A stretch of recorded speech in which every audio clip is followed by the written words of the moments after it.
استغفر الله. سبحانك لا علم لنا الا ما علمتنا انك انت العليم الحكيم. کله یو سړی نه مونږ قضا شي نو دا بیا کله قضا راګرځي، نو کله چې ورته وریاد شي قضا بیا راګرځي. نبی کریم صلی الله علیه وسلم فرمای تاسو کې یو سړی نه مونږ قضا شو نو چې کله متیاد شو فوراً د په هغه وخت کې هغه مونځ راوګرځي. که اوقات کم چې منهیه اوقات دي په هغې کې مونځ نه کېږي، لکه سار نور چې راخیږي، نور چې په سر ولاړي او نور چې پرېوځي په دغې وخت کې نه کېږي مونځ. دغې اوقاتو نه علاوه په هر وخت کې دی مونځ راګرځولی شي ښه. او په کار دا ده چې اول دا مونځ راوګرځئ او بیا نور مونځونه کوي ښه،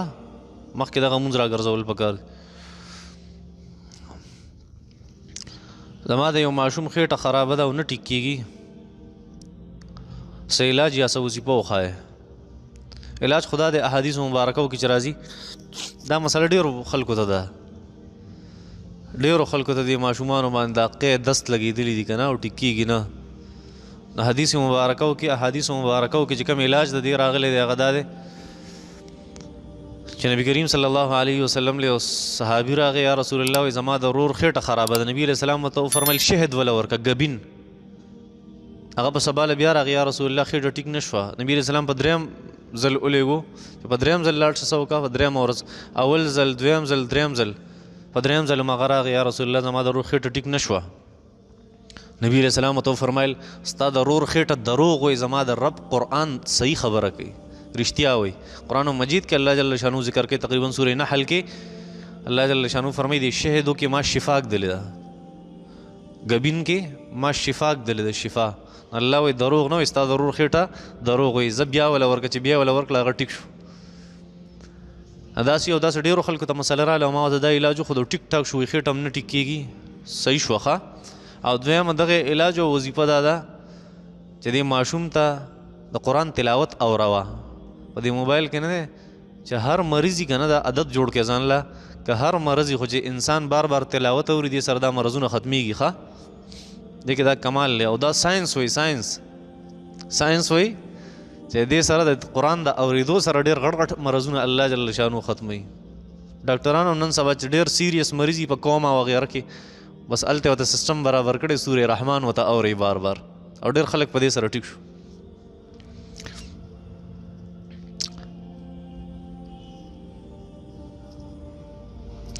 زما یو ملګری دی هغه ډېر پریشانه دی، هغه وایي چې هر وخت ما نه د میتیازو قطرې ځي او زه بار بار اودس کوم ستړی شوم. دې مسلې څه حل دی؟ بس دا خو اسانه مسله ده، ځان له زړه دې نه سقا کوي ځان له ښه، بس یو وخت لپاره دی یو اودس کوي بیا دې که هر څه ساسي ټیک دی ښه، بیا دې بار بار اودس نه کوي، بس یو پیر اودسي بس. اول په اودس کې ځان له دا عادت جوړ کړي چې 3 ځلو نه سیوا او 3 ځلو نه کم اندام به نه اینځې، 3 ځلو نه کم او 3 ځلو نه سیوا، ځکه په کم کې ښه خبره نه ده، مسنونه طریقه نه ده. 3 ځل انځل دا مستحب دي، 3 ځلو نه به کم هم نه او که 3 ځلو نه سیوا کې ګناهګارېږي، اسراف دی. دا ځان له عادت جوړ کړي. دا ځکه شریعت داسې مقرر کړی چې انسان بیا د شک مریض کېږي، د شک بیماریږي. د شک د مرض د ختمېدو دپاره شریعت وي چې 3 پیرونه به سیوا کې هم نه او 3 پیرونه به کمې هم نه. السلام علیکم ویل څنګه دي؟ دا السلام علیکم په ځای باندې دې باندې هغه ثواب نه میلاوي کوم چې په سنت سلام کې. سنت سلام دا چې السلام علیکم یوه، یا دا السلام علیکم ورحمت الله، یا دریم السلام علیکم ورحمت الله وبرکاتو، په دغې ثواب میلاوي. السلام علیکم باندې ثواب نه میلاوي. مونږ چې کوم عادت دی ښه، په کور کې ډېر زیات اختلافات دي، څه وکړو؟ اختلافات دي بس حل یې کړي نو بس. ګوره یاد ساتئ چې کله انسان یو څیز کنټرول کړي اختلافات ختم شي. دا څیز چې انسان کله کنټرول کړي اختلافات په خپله ختم شي، بغض ختم شي، حسد ختم شي، کینه ختم شي، دشمنی او عداوت دا ټول څیزونه ختمیږي یو څیز په کنټرول کېدو. حضرت معاذ بن جبل رضی الله تعالی عنہ نبی علیہ السلام مبارک د خپله ژبه داسې ونیوله، داسې حضرت معاذ رضی الله تعالی عنہ فرمایل یا رسول الله د ژبې د وجې خلک به الله جل شانو نیسي. نبی علیہ السلام فرمایل چې ای معاذه ته خو ما ته ډېر هوښیار ښکارېدې، تا ته پته نشته زه چې لاړم ما د جهنم وزټ کړی و که نه د معراج په شپه باندې، جهنم ته ما ولیدو نو جهنم کې اکثر خلک ما الټولي د دې جبې د لاسه دا دومره خطرناک ځکه عربیان وایي من صمت فقد نجا او بعضې ما خو د حدیثو په کتابونو کې نه دی لیدلی خو کیدای شي حدیثي ځکه مفهوم یې بالکل د حدیثو موافق دی نو حدیث مې نه دی لیدلی خو کتابونو کې مې لیدلی دي چې من صمت فقد نجا چا چې څونه خاموشي اختیار کړه دومره به دی په نجات کی چا چې څونه خاموشي اختیار کړه دونه به دی په نجات کی یاد ساتئ چې دا خبره هم غلطه ده چې حق خبره به سړی پټوي کوم ځای چې د حق د ویلو وي هلته خلک حق وایي خو د حق د ویلو خپله یو طریقې ښه په خولې پورې څوک سپي نه تړي په خولې پورې د حق ویلو دا مطلب نه دی چې په خوله پورې به سپی وتړي د حق ویلو دا مطلب دی زموږ والد محترم رحمت الله علیه وفرمایل چې د حق خبرې دپاره 3 اصول څو 3 یو دا چې خبره به هم د حقي دویم دا چې هغه موقع او ځای به هم حقي او دریم چې ستا طریقې کار به هم حقي مونږ خو وایو حق را بغوا راوله نه دا خبره غلطه ده دې ته حق نه وایي دې ته بدماشي وایي دا خبره ځان سره یاد ساتئ ښه چې ژبه کنټرول کول دې سره تمام اختلافات ختمیږي دا داسې څیز دی وختي موږ د یو غټ عالم په جنازه کې ولاړو الله جل شانو دغه عالم مغفرت کامله نصیبه وګرځي زموږ د والد محترم رحمت الله علیه کلاس فیلو مولانا سعید صاحب رحمت الله علیه پورې غاړه هغه نری اوبه ورته وایي که څه هغه غرونو طرف ته یو ځای و مونږ تللي ډېر لرې ځای و هلته جنازه و ډېره درنه جنازه وه نو یو څوک قمقل یې ودرولې و سپیکر ته نو هغه وایي تاسو جنازې ته ودرېږئ دا پیزار مو لرې کې وایي دا د بدماشانو مونځ دی دا وایي د بدماشانو مونځ دی نو دونه غټ غټ علما کرام ولاړو بس خاموشي اختیار کړه داسې علما کرام زموږ استادان پکې ولاړو لوی لوی خلک پکې ولاړو او خاموشي اختیار کړه ځکه داسې سړي ته حق ویل دا بېوقوفه وي دې سړي ته به حق هم نه وی چې جاخه جوړېږي ښه دا حق نه دی دغه فضول کار دی خبره مې دا کوله چې اختلافات د ختمېدو دپاره خپله ژبه کنټرول کول یوه دویمه خبره دا ده چې کور کې نفرتونه وي د محبت دپاره بیا انسان یو مجربه نسخه ده هغه ټول کور واله دی د یا ودودو یا ودودو د دې ذکر د ډېر زیات کوي ښه نو محبت په پیدا شي په کور کې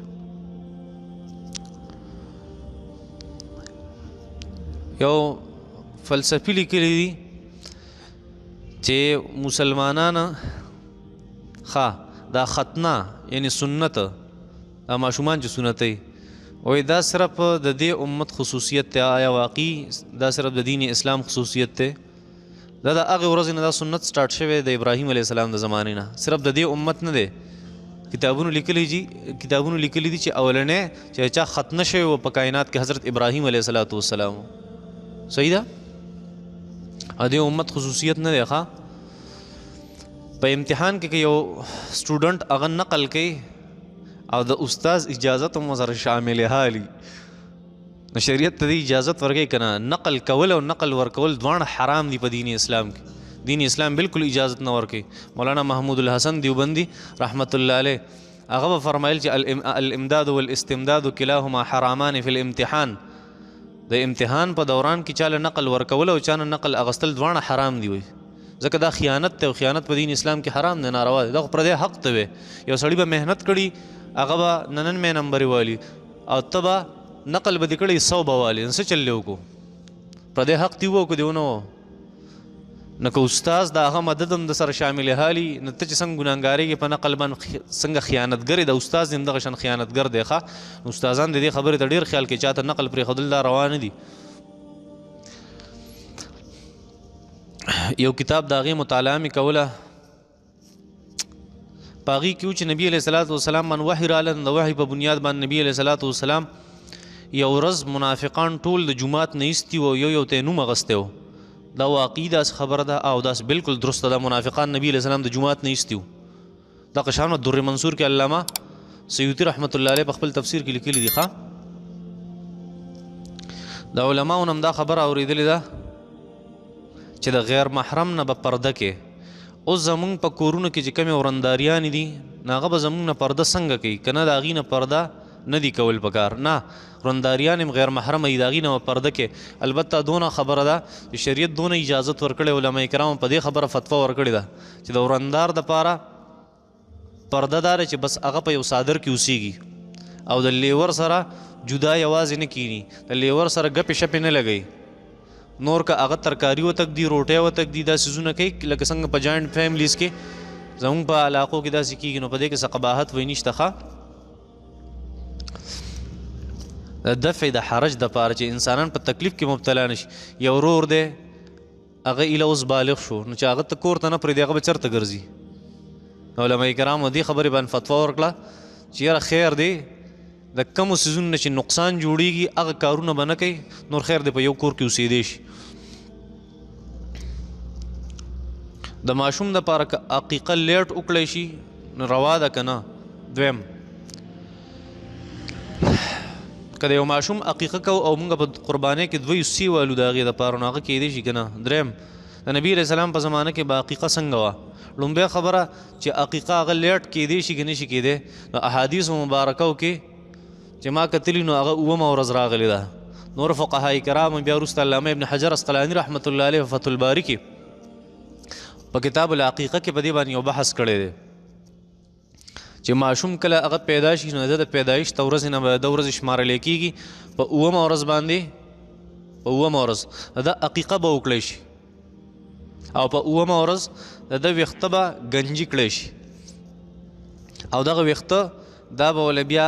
وزن کې د سپینو زرو سره او د هغې سپینو زرو مطابق چې کم قیمت یې هغه به صدقه کې او 2 چیلي به حلال کېدي ماشوم دپاره عقیقه به یې وکړي په دغه ورځ باندې 2 چیلي دي په ماشوم باندې په ماشوم باندې یو چیلی نبي علیه السلام فرمایي څو پورې چې دا ماشوم د عقیقه نه شوي دی د الله په ګاڼه کې دا د الله سره په رهن کې په ګاڼه کې دا یو مسنونه طریقه ده چې مسلمانان به سنت مؤکده دي چې دا مسلمانان کوي دویمه خبره دا ده چې د عقیقه که په عقیقه کې د یو ماشوم عقیقه سړی کوي او په قربانۍ کې د هغې دپاره 2 حصې والي نو کیدی شي بالکل کیدی شي درسته ده نو اوومه ورځ پکار ده نور فقهای کرام وروسته اجازت ورکړی دی چې یاره 14 او دغه شان 21 اووه ورځې پس د 21 پورې ما لیدلي تقریبا چې فقهای علما کرام د امت عمل په دې را روان دی چې د 21 ورځې پورې زیات لیټ کول نه دي پکار او څه فقهای کرامو خو ذکر کړي چې ماشوم کله بالغ شي نو بیا د هغه عقیقه نشي کولی ولې کوي کیدی شو نبي علیه صلات وسلام به خپله عقیقه کړی وی صحابه کرام به خپله عقیقه کړی وی نبي علیه صلات وسلام داسې نه ده کړې درېیمه چې نبي علیه السلام په زمانه کې به د دې څه ترتیب د نبي علیه السلام ترتیب دا بخاري شریف کې امام بخاري رحمت الله علیه حضرت اسماء بنت ابي بکر رضی الله عنها د هغې یو واقعه ذکر کړې ده په کتاب العقیقه کې چې نبی حضرت زبیر هغه پیدا شو که نه عبدالله بن زبیر دا اولنی ماشوم چې مدینه منوره کې پیدا شو د قبا سره مسجد قبا سره